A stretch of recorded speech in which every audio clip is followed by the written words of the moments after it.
kepada masyarakat Indonesia dan bela sungkawa atas meninggalnya NW. Dengan keuntungan 10 juta rupiah. Pada kesempatan kali ini, kami dari kelompok 4 akan menyajikan laporan mendalam mengenai salah satu isu moral paling sensitif dan banyak diperdebatkan, yaitu aborsi. Dalam laporan ini, kami akan membahas latar belakang isu, contoh kasus nyata, analisis moral dari sudut pandang filsafat, hingga refleksi dan rekomendasi yang relevan bagi masyarakat Indonesia. Untuk memahami persoalan lebih nyata, mari kita lihat kasus yang terjadi di Bantul pada tahun 2022. Dua remaja putri, berinisial ASV berusia 18 tahun dan AU berusia 21 tahun, melakukan aborsi ilegal menggunakan obat yang mereka beli secara online. Kasus terungkap ketika warga desa Canden menemukan makam bayi baru yang kemudian mengarah pada penangkapan kedua remaja tersebut. ASV mengaku meminum 16 butir obat aborsi dalam satu hari tanpa pendampingan medis. Ia melahirkan bayi dalam kondisi tidak bernyawa di rumah, lalu bersama kekasihnya menguburkannya secara diam-diam.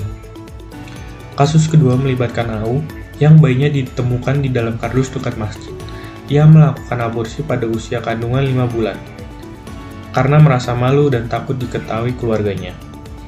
Kedua kasus ini memperlihatkan bahwa remaja menghadapi tekanan sosial yang kuat, mulai dari rasa takut, malu, stigma, ketidaksiapan mental, hingga minimnya edukasi reproduksi. Tekanan ini membuat mereka memilih jalan yang berbahaya dan tidak aman. Secara ilmiah, aborsi terbagi menjadi dua jenis, yaitu aborsi spontan dan aborsi terencana.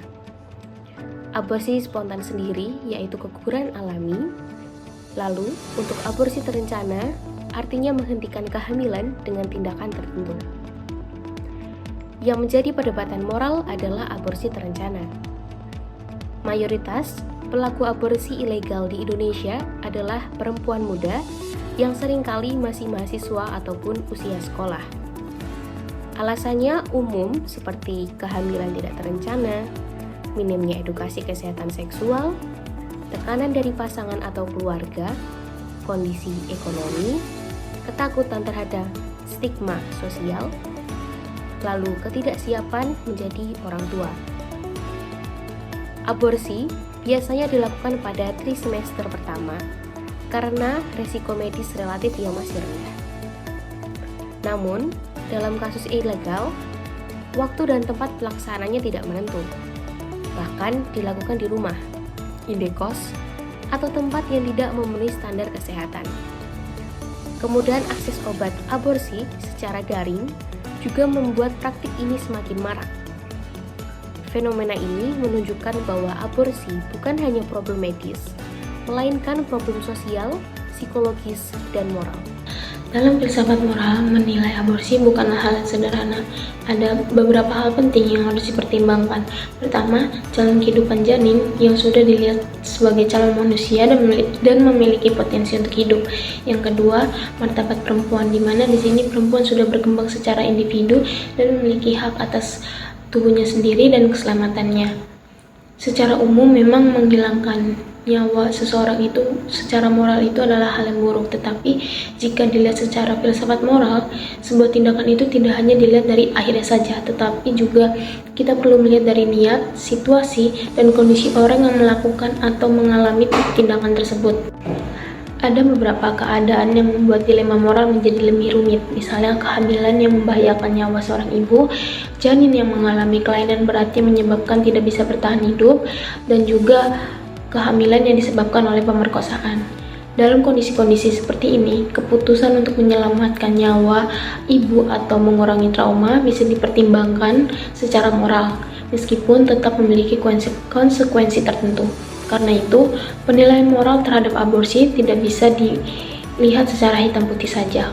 Isu ini berada di area yang sangat sensitif dan membutuhkan kebijaksanaan, empati, dan pemahaman terhadap konteks setiap kasus. Jika kita melihat kasus ASV dan AU secara objektif, tindakan mereka memiliki dua dampak moral.